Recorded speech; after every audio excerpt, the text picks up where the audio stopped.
Atlas.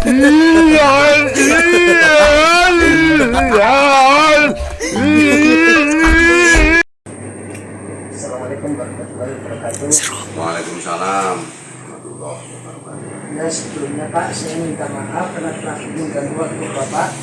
Ini maksud saya dan teman-teman ingin mewawancarai tentang gelombang yang Bapak miliki, Pak. Kolam bukan? Ya, kolam yang Bapak miliki, Pak. Oke, baik. Iya. Terus Yang pertama, berapa modal Bapak untuk membuat kolam tersebut, Pak? ya mana ya? Kalau masalah modal kan angel. Masalahnya termasuk kontur tanah, lokasi, dan seberapa luas lahan, dan juga peralatan-peralatan lain, misalkan untuk kolam yang pakai semen itu kan beda dengan yang pakai tanah atau yang pakai plastik.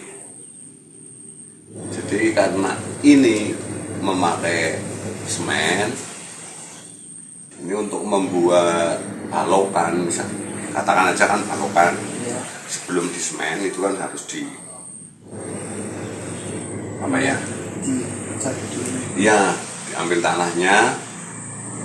Ini untuk ukuran 5 kali 7 itu membutuhkan waktu 5 hari.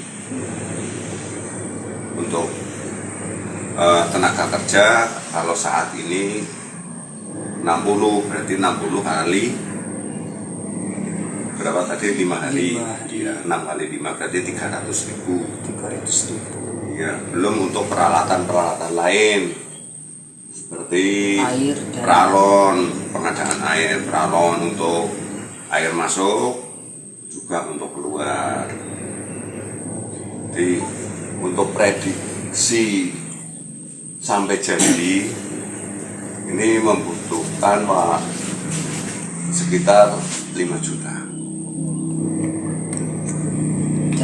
Karena memang kolamnya itu bukan untuk kolam produksi. Kalau kolam produksi itu berarti kan ya untuk tenaga dan ditambah peralatan untuk pengairan saja. Berarti ya sekitar 1 juta ya bisa cukup jadi. Selanjutnya, Bapak sudah berapa lama Pak membudidaya ikan tersebut? Sudah ada puluhan tahun ya. Mungkin sebelum kamu lahir sudah ada orang. Ya, itu pas untuk memanen ikan tersebut Bapak perlu membutuhkan berapa waktu Pak? Berapa bulan? Ya tergantung kita. Kita punya proyek atau punya target itu berapa bulanan. Itu untuk daerah sini biasanya kan tahunan. Berarti setiap tahunnya itu Pak? Setiap 1 tahun sekali. Tapi kalau kita untuk produktif, untuk yang produktif, untuk penghasilan, kita bisa mengatur untuk 4 bulanan atau 6 bulanan. Berarti tidak semestinya gitu ya Pak? Iya, tidak mesti, bukan semestinya, tidak mesti. Terus itu yang Bapak budidaya ini ikan apa saja Pak?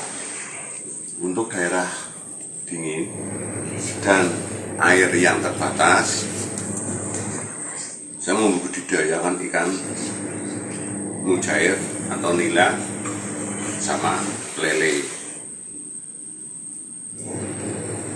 Terus, nah setelah itu Bapak memanen ikan tersebut, apakah ikan tersebut dikonsumsi sendiri atau dijual Pak? Ya, karena ini bukan untuk produksi ya otomatis kita makan sendiri, kita bukan untuk penjualan. Kalau untuk penjualan yang seperti diterangkan tadi kapan manen, kapan ini. Jadi sebenarnya pertanyaannya bukan seperti itu. Untuk budidaya ikan, kalau budidaya itu kan jelas yang namanya budidaya kita kan mengambil hasil. Iya Pak. Kalau memelihara ikan, kadang kita hanya sebagai hobi atau kesukaan atau memang kita hanya untuk konsumsi. Ya perbaikan gizi keluarga lah. Jadi kalau kita berbicara soal budidaya, otomatis kita membutuhkan banyak hal, itu terutama untuk misalnya target masa panen. Untuk ikan untuk panen 6 bulanan, berarti kan kita harus membutuhkan bibit yang seberapa besar, pakan seberapa banyak, dan air seberapa derasnya. Terus dari selama Bapak memelihara ikan, berarti ikan apa yang paling sulit untuk itu Pak? Cara dikembangkan di daerah sini Pak? Sebenarnya tidak ada istilah ikan yang terlalu sulit, cuman kalau kita lihat jenis dan perkembangannya, ikan yang susah berkembang, yang membutuhkan waktu bertahun-tahun, itu misalnya ikan melem, terus patin, itu memang membutuhkan waktu yang lama. Tapi karena kalau yang namanya kalau kita budidaya, otomatis kita mencari ikan yang sesuai dengan ikan yang bisa hidup atau berkembang yang paling baik dengan iklim kita. Ya, misalkan mujair sama ikan nila atau mujair, ikan emas itu kan ikan cocok untuk daerah kita, daerah dingin, daerah pegunungan. Terus apa saja kendala Bapak saat memelihara ikan tersebut? Apakah pada saat ya seperti ini musim kemarau, apakah kekurangan air atau gimana Pak? Kendala itu jelas biaya. Kalau kendala masalah ikan itu kan masing-masing untuk penanganan jenis ikan itu kan berbeda-beda. Jadi untuk air sebenarnya nggak ada kendala sekalipun musim kemarau.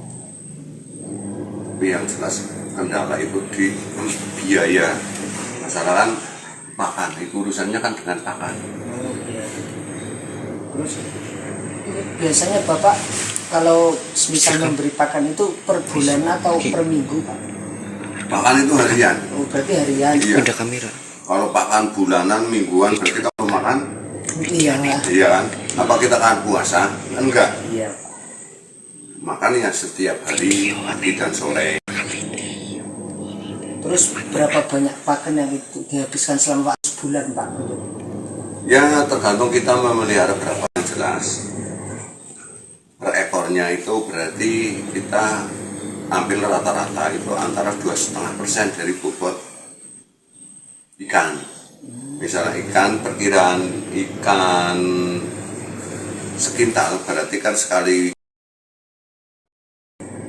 Kita kan tinggal mengalihkan saja lah, kita menghitung sendiri seperti itu. Kita pakai prosentase, jangan kita pakai takaran. Jadi prosentasenya itu 2,5% kali bobot ikan. Perkiraan kalau setiap hari ditimbang kan nggak mungkin. Iya. Terus pada saat Bapak memelihara minimal mencapai berapa kilo Pak ikannya kalau misal kali pas waktu pemanenan? Ya enggak pasti, kadang sekitar atau lebih, karena kan kita kan kolamnya kan kolam nggak luas, harus disesuaikan karena kan berarti tergantung pakannya Pak? ya iya ya, kamu kalau makannya banyak otomatis lebih banyak, iya kan lebih gemuk ya, iya. kalau makannya sedikit otomatis pergemukan tingkat gemuknya itu kan berkurang. Ya mungkin cukup itu dari kami Pak. Apabila kami dan saya dan teman-teman itu mengganggu waktu Bapak, ya saya minta maaf yang sebesar-besarnya Pak. Ya sama-sama, kita berbagi ilmu adalah ibadah. Saya kira assalamualaikum warahmatullahi wabarakatuh. Waalaikumsalam warahmatullahi wabarakatuh. Angkat tengah